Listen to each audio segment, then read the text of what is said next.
Hello भाई और बहनों। आज लेके आ चुका हूँ एक मैं न्यू एपिसोड। ज्यादा नहीं लेट करेंगे हम लोग अपनी वीडियो को स्टार्ट करते हैं। स्टोरी की स्टार्टिंग में दिखाया जाता है हमारा मेन कैरेक्टर स्टेशन पे आया हुआ होता है। सामने देखता है कि वहां पर वही लड़की बैठी हुई होती है। उसको देखते हुए सोचता है कि आज ये फिर से लेट हो चुकी है। फिर उसके बाद में हमें दिखाया जाता है उस लड़की को जो दिखने में बहुत अच्छी लग रही होती है। फिर उसके बाद में वो बैठते हुए सोचता है ये आज फिर से लेट हो चुकी है। फिर उसके बाद में वो बताता है कि मैं और ये हर रोज लेट हो जाते हैं। हम लोग इसी लास्ट ट्रेन से जाते हैं। फिर थोड़ी देर के बाद में वो उसको देखते हुए सोचता है कि ये शायद म्यूजिक क्लास लेती है, तभी तो उसके पास में म्यूजिक इंस्ट्रूमेंट है। शायद हो सकता है ये म्यूजिक मेजर हो। एंड हो सकता है कि शायद ये कोई गैंग में हो, मतलब कि जो मतलब बैंड एंड होते हैं ना उन्हीं के साथ में हो सकता है उनके साथ में हो। और फिर उसके बाद में वो देखते हुए उसको दिखाते हैं कि वो लड़की भी उसको नोटिस कर लेती है। फिर उसके बाद में वो अपना फेस मतलब कि दूसरी तरफ करते हुए अपने आंखें बंद करके सोचता है अरे नहीं, इसने नोटिस कर लिया, हम लोग का आई कांटेक्ट हो गया है। फिर उसके बाद में वो अपने आप को कंफर्ट करने के लिए अपनी जेब में से ईयरबड्स निकालता है और सोचता है कि मैं गाने सुन लेता हूँ। फिर सोचता है कि आज मैं फिर से वही सॉन्ग सुनूं। फिर उसके बाद में हमें उस सॉन्ग का नेम बताया जाता है डार्क प्लेनेट लॉन्ग आफ्टरनून। फिर उसके बाद में देखते हैं कि वो उस सॉन्ग को प्ले कर देता है। फिर उस सॉन्ग को खुश होते हुए सुनते हुए सोचता है कि मैं इस सॉन्ग को जितनी बार भी सुन लूं, मेरे को ये सॉन्ग बहुत अच्छा लगता है। इसका जो फर्स्ट वर्जन है वो बहुत अच्छा है। फिर उसके बाद में वो उस सॉन्ग की और तारीफ करते हुए बोलता है सच में ये सॉन्ग ग्रेट है, बट हार्डली शायद इसे कोई जानता होगा। फिर उसके बाद में बोलता है कि मैं इस सॉन्ग के बारे में और भी बातें करना चाहता हूँ, पर मेरे पास में कोई नहीं है बात करने के लिए। उसके बाद में दिखाते हैं उसका ईयरफोन्स काम नहीं कर रहा होता है। वो बोलता है जी चीप ईयरफोन्स। उसके बाद में वो वॉल्यूम को और तेज कर लेता है, पूरा मैक्स कर देता है। फिर उसके थोड़ी देर के बाद में उसके पास में वही लड़की आके बोल रही होती है एक्सक्यूज मी, बहुत तेज-तेज से बोली होती है। वो अपने कान में से ईयरबड निकाल के बोलता है हाँ। फिर उसके बाद में वो लड़की बोल रही होती है क्या तुम अपने फोन की वॉल्यूम हल्की कर सकते हो, जी मेरे को वहां तक सुनाई दे रहा है। फिर उसके बाद में वो जल्दी से अपने फोन की वॉल्यूम हल्की करता है। फिर वो बोलता है जी चाहिए ईयरबड्स। हाँ। फिर उसके बाद में हम उस लड़की को देखते हैं जो हमारे एमसी को देख रही होती है। फिर उसके बाद में वो बोलती है कि तुम क्या इस सॉन्ग को पसंद करते हो? फिर वो बोलता है हाँ। फिर उसके बाद में वो बोलती है मैं भी इस सॉन्ग को पसंद करती हूँ। इस सॉन्ग का नाम है लॉन्ग आफ्टरनून, है ना? हाँ। फिर उसके बाद में वो बहुत ज्यादा खुश हो जाता है। फिर उसको दिखाते हैं कि वो उसको यही बात सुनने का इंतजार था। फिर उसके बाद में एक्साइटेड होते हुए उससे बोलता है रियली अमेजिंग, इस सॉन्ग का बहुत बड़ा फैन हूँ। क्या तुम भी इस सॉन्ग को पसंद करते हो लॉन्ग आफ्टरनून? फिर वो बोलती है हाँ। फिर उसके बाद में वो बोलता है अमेजिंग। फिर उसके बाद में बोलता है कि मैं अभी तक किसी से भी नहीं मिला हूँ जिसको लॉन्ग आफ्टरनून सॉन्ग पसंद हो। और फिर वो बोलता है कि इस पर्सन के सॉन्ग बहुत अच्छे हैं, और बट ये अपने मतलब कि खुद ही सॉन्ग लिखता है और खुद ही ये गाता है, इसीलिए इसके ज्यादा फैंस नहीं है। और फिर वो लड़की बोलती है कि हाँ तुमने सही कहा, और बताती है कि वो अभी के ट्रेंडिंग सॉन्ग्स में भी फिट नहीं बैठता है और ना ही वो अपने आप को प्रमोट करता है, ना कोई कम्युनिकेट करता है। फिर उसके बाद में हमारा एमसी बोलता है कि हाँ तुमने सही कहा, अगर वो कोई कॉन्सर्ट करे और उसके लोग वीडियो बनाए और उस वीडियो को सोशल मीडिया पर अपलोड करें तो शायद कुछ हो सकता है, पर वो ऐसा कुछ नहीं करता है और बस वो अपने इंस्टाग्राम पर ड्राइंग्स की कुछ करेक्टर्स की फोटो अपलोड करता है और उसके इंस्टाग्राम का चैनल का नेम यूनकी है। और अगर वो कुछ फोटोज और डेली लाइफ के ऊपर कुछ रील्स अपलोड करे और कुछ फेस शो करे तो शायद हो सकता है उसके कोई और भी फैंस बन जाएं। हम देखते हैं कि जैसे ही ये बात हमारा एमसी बोलता है वैसे ही उसको कुछ सोचते हुए दिखाया जाता है। फिर वो बोलती है नेक्स्ट सीन में क्या तुम चाहते हो कि वो अपना फेस रिवील करे? और फिर दिखाते हैं हमारा एमसी ये बात सुन सुन के बड़े ही पोलाइट तरीके से बोलता है कि नहीं कोई जरूरी नहीं है। फिर उसके बाद में वो बोलता है कि बस मैं उससे एक बार मिलना चाहता हूँ एज अ फैन और उसको देखना चाहता हूँ बस। और हाँ उसे भी पसंद हो कि ऐसे हम उसे लाइव देख रहे हैं, और अच्छा है कि वो अपने न्यू सॉन्ग्स पर फोकस कर सके और किसी चीज पे फोकस ना करे। और इसकी जो मिस्टीरियस कॉन्सेप्ट वाली आइडेंटिटी भी अच्छी है। और मैं उसके ऐसे ही लॉन्ग आफ्टरनून सॉन्ग को पसंद करता रहूंगा। के बाद में हमें उस लड़की को दिखाया जाता है जो छोटी सी स्माइल करती है। फिर उसके नेक्स्ट सीन में दिखाया जाता है कि वो बोलती है कि तुम तैयार हो जाओ, हम दोनों को भागना होगा क्योंकि ट्रेन आने का टाइम हो गया है। बाद में हमारा एमसी बोलता है कि मैं श्योर नहीं हूँ। फिर उसके बाद में उसको दिखाते हैं, वो मन में सोच रहा होता है कि चलो मैं ऐसा प्रिटेंड करता हूँ कि हम दोनों एक दूसरे को नहीं जानते हैं, नहीं तो वो सोचेगी कि मैं उसको स्टेयर करता रहता हूँ पूरे टाइम। फिर उसके बाद में वो लड़की बोलती है कि अच्छा ऐसा है क्या। फिर उसके बाद में वो बोलती है कि अच्छा, आई थॉट तुम्हें शायद पता है। फिर उसके बाद में वो बड़े ही प्यारे तरीके से पीछे घूम के उससे बोलती है कि तुम मुझे पूरे टाइम क्यों देखते रहते हो। फिर उसके बाद में हमारे एमसी को दिखाते हैं। फिर वो बोलता है कि नहीं ऐसा नहीं है। जैसे ही वो उसको नोटिस करता है वो उसको मतलब कि कुछ हो जाता है। फिर उसके बाद में दिखाते हैं कि उसके मन में ये चलता है कि नो वे, नहीं ऐसा नहीं हो सकता। क्या उसको पता चल गया कि मैं उसको देखता रहता हूँ। फिर उसके बाद में हमें नेक्स्ट सीन में दिखाया जाता है, हमारा एमसी पैनिक करते हुए सोच रहा होता है हाँ हो गया यार जी, क्या हो गया है। फिर दिखाते हैं कि उसके पास में कोई लड़की भागते हुए आ रही होती है। वो बोलती है कि तुम्हें क्या हुआ। फिर उसके बाद में वो बोलती है कि कहीं तुम्हारे ऊपर चूहों ने तो हमला नहीं कर दिया। फिर उसके बाद में दिखाते हैं कि वो लड़की उसकी बॉस होती है। फिर वो अपने बॉस से पूछता है कि मुझे क्या करना चाहिए अगर कोई मुझे स्टॉकर और परवर्ट समझे तो। वो नेक्स्ट सीन में दिखाया जाता है कि उसकी बॉस बोलती है स्टॉकर, हैरान होते हुए। फिर उसके बाद में वो बोलती है कि मुझे नहीं समझ में आ रहा है तुम क्या बोल रहे हो अचानक से। फिर उसके कुछ देर बाद में हमारा एमसी सब कुछ सारी सिचुएशन उनको एक्सप्लेन कर देता है। फिर उसके बाद में हमें उनका बॉस का दिखाया जाता है कि वो बोल रही होती हैं अच्छा ऐसा कुछ भी नहीं है। फिर उसके बाद में हमें बताया जाता है कि बॉस का नाम यूई जो है और जो 39 की हैं और वो कैफे ओनर हैं। उसके बाद में बॉस बोलती है कि इसका मतलब ये है कि वो लड़की भी तुम्हारे बारे में जानती है। तो उसके बाद में हमारे एमसी को दिखाया जाता है जो परेशान होते हुए बोलता है कि हाँ मैंने शायद उसे डरा दिया है। हो सकता है कि उसे अगर ऐसा लगेगा मैं परवर्ट हूँ तो शायद वो उस प्लेटफॉर्म पर नहीं आएगी। कि बॉस बोलती है कि वो इससे बहुत पहले ही बच जाती। फिर उसके बाद में हमारा एमसी बोलता है अच्छा ऐसा है। फिर उसके बाद में उसकी बॉस बोलती है कि अगर तुम परेशान हो तो तुम उसके नेक्स्ट टाइम उससे सही से बात कर लेना इस बारे में। फिर उसकी बॉस बोलती है कि इसके बाद में पता चल जाएगा वो तुम्हारे बारे में क्या सोचती है। फिर उसके बाद में वो एक्साइटेड होते हुए सोचती है शायद कोई रोमांटिक सीन हो जाए इसका मतलब। बाद में हमारे एमसी को दिखाया जाता है, वो बोलता है ये सब बेकार की बातें हैं। पर उसकी बॉस के मन में तो रोमांस ड्रामा लव यही सब चल रहा होता है, क्या होगा। फिर उसके बाद में वो बोलती है कि तुम भी ये सब जानते हो ना। फिर हमारा एमसी कुछ सोच रहा होता है। फिर उसके बाद में बोलता है कि आप सही बोल रही हैं, मैं ये सब जानता हूँ बट लेकिन आप जिस तरीके की फीलिंग के बारे में बात कर रहे हैं बॉस वो मेरे पास नहीं है। फिर उसके बाद में हमारा एमसी परेशान होते हुए बोलता है कि मैं किसी को पसंद करने की पोजीशन में नहीं हूँ और मेरे को अपने ग्रेजुएशन नेक्स्ट ईयर के लिए प्रिपरेशन करनी है और मेरे को काम भी करना है और मेरे को पैसे भी कमाने हैं अपने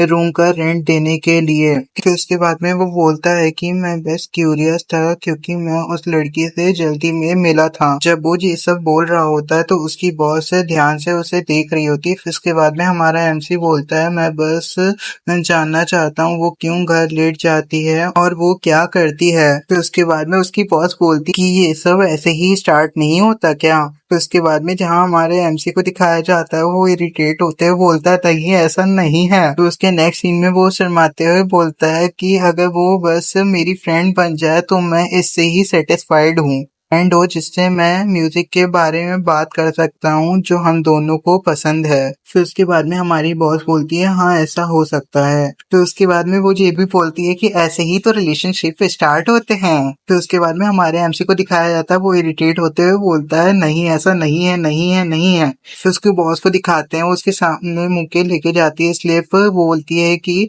हमारे पास में ऑर्डर हैं चलो ये सब बंद करो। फिर उसके बाद में हमें दिखाते हैं कोई बोल रहा होता है 2 स्ट्रॉबेरी स्मूदी प्लीज। फिर उसके बाद में वो बोलता है 1 लेमन टी रेडी हो चुकी है। उसके बाद में कोई बोलता है यस यस ठीक है। फिर हमें नेक्स्ट सीन में दिखाया जाता है जहाँ पर हमारा मेन कैरेक्टर कैफे के बाहर आ चुका होता है, रोड पे चल रहा होता है। वो सोचता है कि क्या वो लड़की आज भी लास्ट ट्रेन लेगी।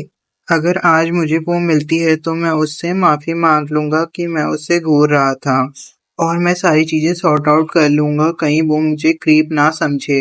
और हाँ, मैं उससे खूब सारी बात करना चाहता हूँ लॉन्ग आफ्टरनून सॉन्ग के बारे में। फिर वो बोलता है कि ऐसे लोगों को ढूंढना बहुत मुश्किल है जो लॉन्ग आफ्टरनून सॉन्ग को पसंद करते हों। फिर उसके बाद में हमारे एमसी को दिखाया जाता है जो आसमान की तरफ देख के बोल रहा होता है वो भी वैसा ही सोचती होगी जैसे मैं सोचता हूँ। फिर उसके नेक्स्ट सीन में दिखाया जाता है हमारा एमसी स्टेशन पहुंच जाता है, उसकी सीट पर कोई सो रहा होता है। तो वो सोते हुए पर्सन को देख के उसको गुस्सा आ रहा होता है। वो सोच रहा होता है कि ये यहाँ पर क्यों सो रहा है। वो बोलता है कि मैं हमेशा यहाँ पर बैठता था। फिर वो बोलता है कि अब मैं उसके बगल वाली बेंच पर बैठकर सामान्य बातचीत नहीं शुरू कर सकता। कहते हैं कि वो मन में ये सब रोते हुए सोच रहा होता है। फिर नेक्स्ट सीन में दिखाते हैं कि वो लड़की उसको नोटिस कर लेती है। फिर वो आगे जाकर वो सोचता है कि इसमें कोई भी हेल्प नहीं कर सकता, चलो मैं आज खड़े होकर ही पढ़ाई कर लेता हूँ। बाद में वो सोचता है मन में ऐसे किसी से भी फोर्सफुली कन्वर्सेशन करना अजीब होगा। उसके बाद में बोलता है कि मैं उसके पास जाकर कोई भी गलतफहमी पैदा नहीं करना चाहता, और फिर वो बोलता है कि मैं उससे और ज्यादा दूर नहीं होना चाहता। फिर वो बोलता है कि आज मैं बिना बात करे ही ऐसे ही चला जाऊंगा। फिर उसके बाद में कुछ ऐसा होता है जो हमारे एमसी ने नहीं सोचा होता है। फिर वो लड़की उससे बोलती है क्या तुम ऐसे ही खड़े रहोगे जब तक ट्रेन नहीं आ जाती। बोलता है कि यस। फिर उसके बाद में वो बोलती है कि पर अभी ट्रेन आने में बहुत टाइम है, क्या तुम तब तक वहां पर खड़े रहो। वो बोलता है हाँ, कोई सीट नहीं है। फिर उसके बाद में वो लड़की बोलती है क्या बोल रहे हो तुम, यहाँ पर है तो यहाँ पर आके बैठ जाओ। फिर वो बोलती है तुम यहाँ पर फ्रीली बैठ सकते हो जब तक ट्रेन नहीं आ जाती है। फिर उसके बाद में वो सोचता है कि ये सब पास्ट में हुआ था। फिर उसके बाद में थोड़ी देर बाद में जाके उसके पास में बैठ जाता है। वो बोलता है कि मैं अभी थोड़ी देर के लिए बैठा हूँ, फिर उसके बाद में ट्रेन आएगी तो मैं चला जाऊंगा। फिर उसके बाद में उससे थोड़ा बहुत डिस्टेंस बना के बैठ जाता है। बोलता है कि अपने मन में क्या इतना डिस्टेंस सही रहेगा। लड़की बोलती है कि क्या तुम आज फिर से लेट घर जा रहे हो, तुम वैसे इस टाइम पर बस से जाते हो। वो बताता है कि कैफे में वो इवनिंग की शिफ्ट पर काम करता है। बताता है कि उसकी बॉस जो है उसे जल्दी जाने के लिए बोल देती हैं, पर समटाइम्स कभी उसे वर्क फिनिश करने में लेट हो जाता है। बाद में वो लड़की बोलती है कि अच्छा तो तुम पार्ट टाइम जॉब करते हो। फिर वो बोलती है कि क्या तुम यूनिवर्सिटी के स्टूडेंट हो। फिर उसके बाद में हमारा एमसी बोलता है हाँ जी, मेरा 4th ईयर है यूनिवर्सिटी में। फिर वो बोलती है कि तुम जॉब की तैयारी में बिजी होगे। बाद में हमारा एमसी बोलता है थोड़ा बहुत। फिर बाद में वो लड़की बोलती है कि ये बहुत मुश्किल होगा तुम्हारे लिए साथ में काम भी करना और पढ़ाई भी करना दोनों एक साथ। फिर उसके बाद में हमारा एमसी बोलता है कि तुम भी घर लेट जाते हो, क्या तुम भी कुछ काम करते हो। बाद में वो लड़की बोलती है कि नहीं, मुझे सिर्फ घर जाने से पहले अजीबोगरीब स्वाद वाले मैन के साथ में हैंग आउट करना पसंद है। फिर उसके बाद में वो बोलती है क्या तुम ऐसे लोगों को जानते हो जो हार्डकोर हो और यूनिक प्रेफरेंस हो। और वो बोलती है कि मैं घर जाने से पहले ऐसे क्लाइंट से मिलना चाहती हूँ। और ये सब सुनने के बाद में हमारे एमसी के दिमाग में कुछ और ही आने लगता है, हार्डकोर, यूनिक प्रेफरेंस। फिर वो बोलता है कि इन सब चीजों का क्या मतलब है। फिर वो बोलता है कि don't tell me dark word वाली ऐसी चीजें जो मैं नहीं जानता। बाद में उस लड़की को दिखाया जाता है जो हमारे एमसी को देखती है कि वो क्या सोच रहा है। फिर उसके बाद में वो बोलती है कि मेरा मतलब म्यूजिक स्टूडियो से था। फिर वो बताती है कि वो स्टूडियो जहाँ पर रूम्स में प्रैक्टिस और रिकॉर्डिंग करी जाती है। और फिर वो बताती है कि और मुझे बहुत सारा काम होता है और कुछ बैंड्स लेट नाइट तक बुक करते हैं। बोलती है कि एज अ स्टूडियो मैनेजर मुझे कभी-कभी तो बहुत लेट हो जाता है और कभी-कभी तो मेरे को रात में भी रुकना पड़ता है। तो फिर हमारे एमसी को दिखाया जाता है, तुम लोग देख ही सकते हो कि वो क्या सोच रहा था और क्या निकला। फिर उसके बाद में वो बोलता है अच्छा स्टूडियो। बाद में वो उस लड़की को दिखाते हैं जो क्रीपी स्माइल करते हुए उससे पूछती है कि क्या तुम कुछ और सोच रहे थे स्ट्रेंज। के बाद में हमारे एमसी को दिखाते हैं, वो घबराते हुए बोलता है नहीं। फिर उसके बाद में वो लड़की हमारे मेन कैरेक्टर को टीज करते हुए बोलती है कि कहीं तुम उसके बारे में तो नहीं सोच रहे थे, मैंने जो उस समय बोला था हार्डकोर। के बाद में हमें बताया जाता है हार्डकोर म्यूजिक के जीन को कहा जाता है। फिर उसके बाद में हमारे एमसी को दिखाया जाता है जो शर्माते हुए बोलता है नहीं नहीं। फिर उसके बाद में वो बोलता है कि मैं ऐसा कुछ नहीं सोच रहा था। फिर वो बोलती है रियली। फिर उसके बाद में बोलता है हाँ रियली। फिर उसके बाद में वो बोलती है फॉर रियल। फिर उसके बाद में वो बोलता है हाँ फॉर रियल। अरे यार ये लड़की पूरी तरह बातों को घुमा फिरा के करती है। और फिर उसके बाद में हमारा एमसी अपने मन में बोलता है कि मैं इसको सीधा साधा समझ रहा था। फिर उसके बाद में वो लड़की बोलती है कि तुम कैसे लॉन्ग आफ्टरनून सॉन्ग को जानते हो। और फिर वो बोलती है कि तुम तो हमेशा वर्क और स्टडी में बिजी रहते हो। और बोलती है कि तुम्हारे पास तो टाइम ही नहीं रहता होगा म्यूजिक को एक्सप्लोर करने का। हमारा एमसी बताता है कि जी उस टाइम की बात है जब मेरी कंडीशन बहुत खराब हो गई थी, तो मेरे को उस टाइम फीवर था और मैंने बॉस से बोल के उस दिन छुट्टी ले ली थी। मैं बेड रेस्ट पर था उस दिन और मैं घर में अकेला रहता हूँ, तो और मेरी टेक केयर करने के लिए भी उस टाइम कोई भी नहीं था। और मुझे घर बहुत खाली खाली लग रहा था, मुझे बहुत अकेला फील हो रहा था, तो इसीलिए मैंने रैंडमली सॉन्ग सुनने का सोचा। तो कोई भी मैंने जो इस समय सॉन्ग प्ले करा, तो वो सबसे पहले जो मेरी प्लेलिस्ट में सॉन्ग रैंडमली प्ले हुआ उसका नाम long afternoon dense planet song था। हम देखते कि जब ये हमारा एमसी बता रहा होता तो हमारी फीमेल करेक्टर उसको बहुत ध्यान से देख रही होती है। तो उसके बाद में वो बोलता है कि जब इसकी फर्स्ट मैंने मेलोडी सुनी तो वो मेरे को बहुत अच्छी लगी।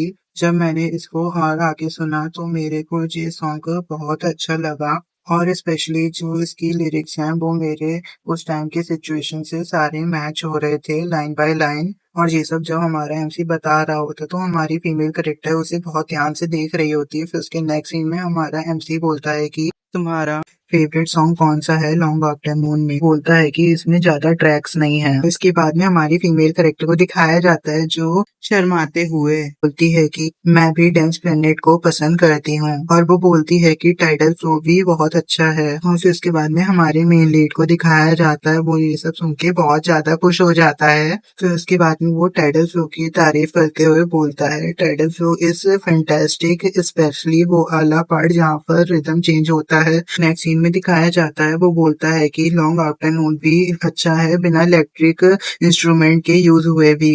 देखते हैं कि वहां पर हमारी मेन लीड शर्माते हुए बोलती है हाँ हाँ वो भी अच्छा है। उसके बाद में अनाउंस होता है कि ट्रेन आने वाली है। फिर उसके बाद में हमारा एमसी बोलता है अच्छा वैसे तो ये लेट हो चुकी है। उसके बाद में हमें उस लड़की को दिखाया जाता है जो अपना बैग पहनते हुए आगे जाके उससे हमारे मेन लीड से बोलती है कि तुमने पहले क्या बोला था लेट इट बी के बारे में। फिर उसके बाद में वो बोलती है कि अगर लॉन्ग आफ्टरनून ये सुनता है तो उसको भी अच्छा लगता। फिर हमारा एमसी बोलता है कि रियली हाँ शायद। तो उसके बाद में हमारा एमसी उदास होते हुए अपने मन में सोचता है कि मैं उससे और बात करना चाहता हूँ और इसका मतलब ये नहीं है कि मैं उसको डेट करना चाहता हूँ और या फिर उसके क्लोज आना चाहता हूँ। मैं तो बस ये चाहता हूँ कि हम उन चीजों के बारे में बात करते रहें जो हमें पसंद है। और ये सब जो बात बताई जा रही थी इतनी देर से वो अपने मन में बोल रहा था। फिर बाद में दिखाते हैं कि हमारा एमसी अपना नाम बताता है, बोलता है कि मेरा नाम लियोन है। फिर वो थोड़ा शर्माते हुए उससे बोलता है कि क्या तुम मुझे अपना नाम बताओगे। में देखते हैं कि वो बड़ी क्यूट सी स्माइल देते हुए अपना नाम बताती है, बोलती है कि मेरा नाम शिन हाइन है।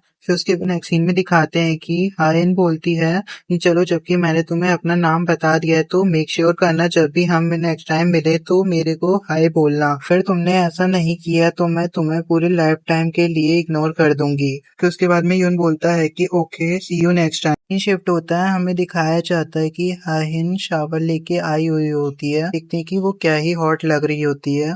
फिर उसके बाद में वो जाके बेड पे बैठ जाती है। वो बोलती है कि यून वो लड़का फिर उसके बाद में सीन शिफ्ट होता है, हमें दिखाया जाता है मेट्रो पर जहाँ पर हाइन बैठी हुई होती है। वो देखती है कि सामने वहां पर एक ड्रंक पर्सन सो रहा है, उसके पास में वॉलेट पड़ा हुआ है। बाद में वो बोलती है कि इसने तो अपना वॉलेट गिरा दिया है और ऐसे तो कोई भी उसका वॉलेट उठा के ले जाएगा। फिर उसके नेक्स्ट सीन में दिखाते हैं हमारा एमसी उस वॉलेट को उठाता है और हल्के से उसकी पॉकेट में रख देता है। बाद में वो चुपचाप जाके अपनी सीट पे बैठ जाता है। फिर देखते हैं कि वो अपने नोट्स को देखने लगता है और ये सब होते हुए आयन नोटिस कर रही होती है। फिर उसके बाद में वो अपने मन में सोचती है कि उसको अपने पास में भी रख सकता था, पर उसने उसकी पॉकेट में रख दिया और उसने ये भी नहीं सोचा कि अगर वो पकड़ा गया तो वो उसको सोचेंगे कि वो उसने चोरी करी है। में वो बोलती है कि वो ना कि काइंड है और वो अपनी काइंडनेस दिखाने से पहले सोचता भी नहीं है।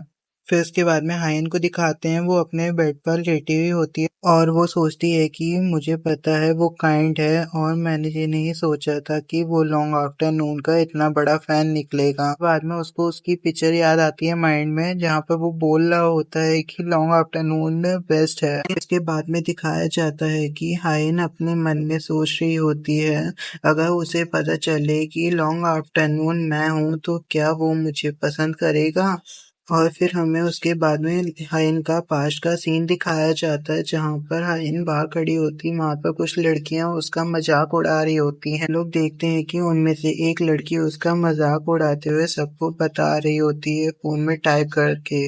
और फिर उसके बाद में हाइन को दिखाया जाता है, जहाँ पर वो ये सब सोच के बहुत गुस्सा हो जाती है। वो अपने मन में बोलती है, पता नहीं मैं ये सब क्यों सोच रही हूँ जिनसे मेरे को गुस्सा आए। और फिर वो एनॉय होते हुए बोलती है कि जो लोग लॉन्ग आफ्टरनून के म्यूजिक को पसंद करते हैं, जरूरी नहीं है कि वो मेरे को भी पसंद करें, कि कोई जरूरत नहीं है मैं लोगों को बताऊं मैं ही लॉन्ग आफ्टरनून हूँ और मैं चाहे जितने अच्छे सॉन्ग्स बनाऊं और किन्हू चाहे जितनी भी स्पॉटलाइट ले, किन्हू कोई और नहीं इंस्टाग्राम की आईडी का नेम है। मैं वो आंख बंद करते हुए सोते हुए सोचती है कि मैं शिनहाइन ममपरी खुश हूँ, क्योंकि ये मैं हूँ और मेरा मन जो करेगा मैं वो ही करूंगी। सीन शिफ्ट होता है, हमें दिखाया जाता है कि स्टूडियो का, फिर वहां पर हायन बैठी होती है, वहां पर अपना काम कर रही होती है। वो सोच रही होती है कि क्या मैं इस ड्राइंग को नेक्स्ट टाइम में इंस्टाग्राम पर अपलोड करूं।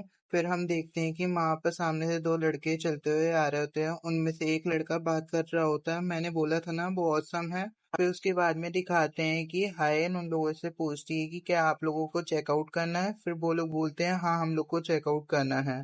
फिर उनमें से एक लड़का पेमेंट करते हुए पूछता है हायन से, क्या मैं नेक्स्ट मंडे के लिए क्या रिजर्वेशन कर सकता हूँ इसी रूम की सेम टाइम के लिए। फिर उसके बाद में हायन बताती है हाँ आप कर सकते हैं। फिर उसके बाद में वो लड़का उससे शर्माते हुए पूछता है क्या मुझे आपका नंबर या फिर इंस्टाग्राम आईडी मिल सकती है। फिर उसके बाद में वो बोलता है कि मेरे को अगर कुछ भी पूछना होएगा तो मैं पूछ सकता हूँ आपको मैसेज करके। फिर उसके बाद में हाइन देखती है उसे थोड़े 2 मिनट, फिर उसके बाद में वो बोलती है कि नहीं सॉरी मुझे माफ कर देगा। फिर उसके बाद में वो लड़का रिजेक्ट होते हुए जाता है। वहां पर उसका दोस्त उसका मजाक उड़ा रहा होता है, मैंने बोला था ना वो नहीं मानेगी। फिर उसके बाद में दिखाते हैं कि हायन उन लोग के जाने के बाद में कुछ सोचती है, फिर वो बोलती है कि चलो क्लीनिंग का टाइम हो चुका है। फिर उसके बाद में वो वहां पर क्लीन करने लगती है सब चीजें। फिर उसके वहां पर बाद में एक कोई पर्सन आता है, उसको बोलता है हायन में, हमें दिखाते हैं कि हायन बोलती है अंकल आज आप जल्दी आ गए। फिर उसके बाद में वो बोलते हैं कि हाँ आज की रिहर्सल जो थी सिंपल थी तो इसलिए मैं जल्दी आ गया। फिर उसके बाद में हमें उसके अंकल के बारे में बताया जाता है कि उनका नाम शिन हायोन सॉन्ग होता है और 38 इयर्स के होते हैं और वो हायन के अंकल हैं और स्टूडियो के मैनेजर भी हैं एज अ साथ में। के बाद में दिखाते हैं कि उसके अंकल उससे बोलते हैं क्रीपी सा फेस बनाते हुए, वैसे तुमने उस पर्सन को इग्नोर क्यों कर दिया। फिर उसके बाद में वो बोलते हैं कि क्या वैसे वो तो मेरे हिसाब से तुम्हारे टाइप का था। फिर उसके बाद में हायन उसको घूर के देखती है। फिर उसके बाद में उनसे पूछती है क्या आप देख रहे थे। फिर उसके बाद में वो बोलती है क्या आप मेरे ऊपर नजर रख रहे थे। फिर उसके बाद में उसके अंकल सीरियस सा फेस बनाते हुए बोलते हैं कि नहीं, मैं ऐसा नहीं कर रहा था, बस वो मैंने एक्सीडेंटली देख लिया था। फिर उसके बाद में वो बोलते हैं कि अरे वैसे ये बताओ, उसने मतलब कि तुम्हारा नंबर मांगा था, क्या तुम्हें उसका फेस पसंद नहीं आया या फिर कुछ और। फिर उसके बाद में वो बोलती है कि मेरे को फोन पे बात करना पसंद नहीं है। और फिर उसके बाद में वो बोलती है कि वैसे मैसेज और कॉल करने में फेस देखने की कोई ज़रूरत नहीं होती है। फिर उसके बाद में वो बोलती है कि एंड मोर इम्पोर्टेंट, मेरे को वो बैंड बिल्कुल नहीं पसंद है। फिर उसके बाद में उसके अंकल हैरान होते हुए बोलते हैं कि अच्छा ये रीज़न था। फिर उसके बाद में उसके अंकल बोलते हैं अच्छा चलो, मेरे को तुम्हें एक इम्पोर्टेंट बात बतानी है। और फिर वो बोलते हैं कि जो हमारे यहाँ 10 o'clock पर रिकॉर्डिंग की रिजर्वेशन थी वो कैंसिल हो चुकी है। फिर उसके बाद में वो बताते हैं कि तुम क्लीन करने के बाद में अपने घर जा सकती हो। फिर वो जाते हुए बोलते हैं कि अपना ध्यान रखना।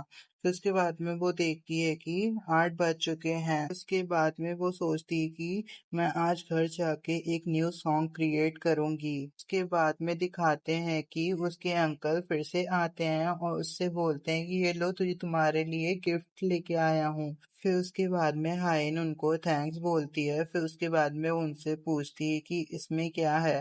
फिर उसके अंकल बताते हैं कि आज वाइट डे है, तो मैं जब घर आ रहा था तो मैंने ये तुम्हारे लिए खरीद लिया।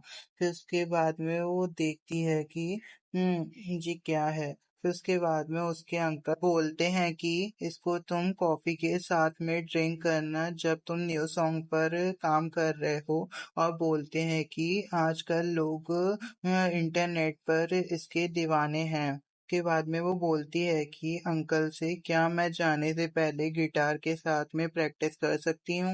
फिर उसके अंकल बोलते हैं कि हाँ, तुम्हारा जो मन करे तुम वो करो। देखते हैं कि उसके बाद में हमारा सीन शिफ्ट होता है, हमें दिखाया जाता है लियोन, जहाँ पर वो अपनी बॉस से बोलता है कि बॉस मैं पहले जा रहा हूँ। फिर उसके बाद में उसकी बॉस दिखाई जाती है जो उससे बोलती है तुमने आज अच्छा काम करा। फिर उसके बाद में उसको थम्स अप दिखाते हुए बोलती है कि ऑल द बेस्ट तुम्हारी रोमांटिक जर्नी के लिए घर जाते हुए।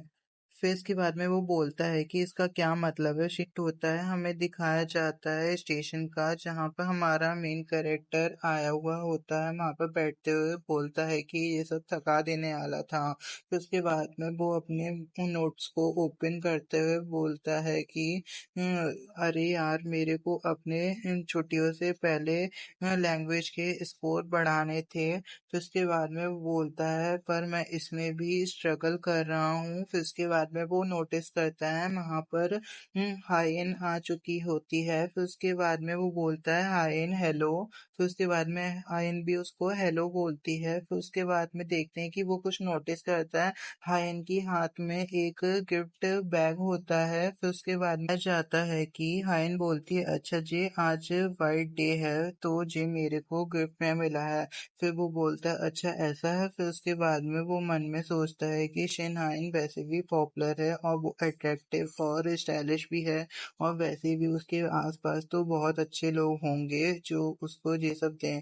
और फिर उसके बाद में वो सोचता है कि इससे भी उसको हर टाइम ऐसे गिफ्ट मिलते रहते होंगे। बाद में वो बोलता है कि मुझे ये सब परवाह करने की जरूरत नहीं है और हम लोग इतने पास भी नहीं है जो मैं ये सब सोचकर परेशान हूँ। हम देखते हैं कि जब वो ये सब सोच रहा होता है, उसके नेक्स्ट सीन में दिखाया जाता है शिन पूछती है कि स्टडी हार्ड है या फिर नहीं। फिर उसके बाद में हमारा ली बोलता है कि हाँ हार्ड है। फिर उसके बाद में शिन इसको वही गिफ्ट देते हुए बोलती है कि ये लो, इसको खा लो, इससे कुछ एनर्जी आएगी। वो बोलती है कि स्वीट थिंग्स अच्छी होती हैं जब आप कुछ सोचते हैं। और फिर दिखाया जाता है हमारे लिए शॉक होते हुए बोलता है कि ये तुम मेरे को क्यों दे रहे हो, और ये फोन नहीं है जो तुम्हें गिफ्ट में मिला है। फिर उसके बाद में शिन बोलती है कि मेरे को स्वीट चीजें पसंद नहीं है और अगर मैं इसको घर ले जाऊंगी तो शायद मैं इसको डस्टबिन में फेंक दूंगी, तो इसलिए तुम ले लो। फिर उसके बाद में हमारा ली सैड होते हुए उससे बोलता है ये बहुत ज्यादा हो जाएगा, ये तुम्हें किसी और मैन ने दिया है और ये तुम मेरे को दे रहे हो। हमें नेक्स्ट सीन में दिखाया जाता है शिन हैरान होते हुए बोलती है कि एक मैन। फिर उसके बाद में हमारा ली बोलता है हाँ वेल वाइट डे पर एक मैन ही तो एक वुमेन को गिफ्ट करता है। बाद में हम देखते हैं दोनों के बीच में ऑकवर्ड सी सिचुएशन हो जाती है, दोनों कुछ नहीं बोल रहे होते हैं। फिर उसके बाद में शिन बोलती है कि क्या तुम्हें पता है जी मेरे अंकल ने दिया है। के बाद में हमारा ली शर्माते हुए बोलता है अच्छा अच्छा अंकल ने दिया है ये तुम्हें। बाद में हमारी शिन गुस्सा होते हुए बोलती है कि क्या तुम सीरियसली ये सोचते हो कि मैं रीगिफ्ट करूंगी किसी और पर्सन के सामान को। Wow I am disappointed. के बाद में ली उस गिफ्ट को फौरन ले लेता है। फिर उसके बाद में वो बोलता है कि इसमें क्या है, कैंडी या चॉकलेट। फिर उसके बाद में देखते हैं कि शिन उसको पागल बोलती है। फिर उसके बाद में नेक्स्ट सीन में दिखाया जाता है शिन बोलती है कि मैंने ट्राई नहीं किया है तो इसलिए मेरे को नहीं पता, और ये हाथों से बनी हुई शुगर कैंडी है और ये मैंने सुना है कि आजकल ये बहुत फेमस है। और फिर उसके बाद में हमारे ली को दिखाया जाता है जो उस कैंडी को अपने हाथ में पकड़े हुए देख रहा होता है। फिर उसके बाद में शिन बोलती है कि वैसे भी ये मीठी चीज है, इसे तुम तब खाना जब तुम स्टडी से ब्रेक लोगे, और वैसे भी तुम विदाउट शुगर के सोच भी नहीं सकते हो। उसके बाद में हमारा एमसी उस टॉफी को हाथ में लिए सोच रहा होता है मैंने हाथों से बनी हुई कैंडी को कभी भी पहले नहीं देखा। तो फिर आज का वीडियो यहीं पर एंड होता है। जाने से पहले कमेंट में मेरे को बताइए कि मेरे एक्सप्लेनेशन आपको कैसी लगी। और हाँ 500 लाइक का टारगेट है, अगर आप लोग इसको पूरा कर देते तो मैं नेक्स्ट वीडियो अपलोड कर दूंगा। चलो फिर ठीक है, बाय, आप लोग जा सकते हो अब।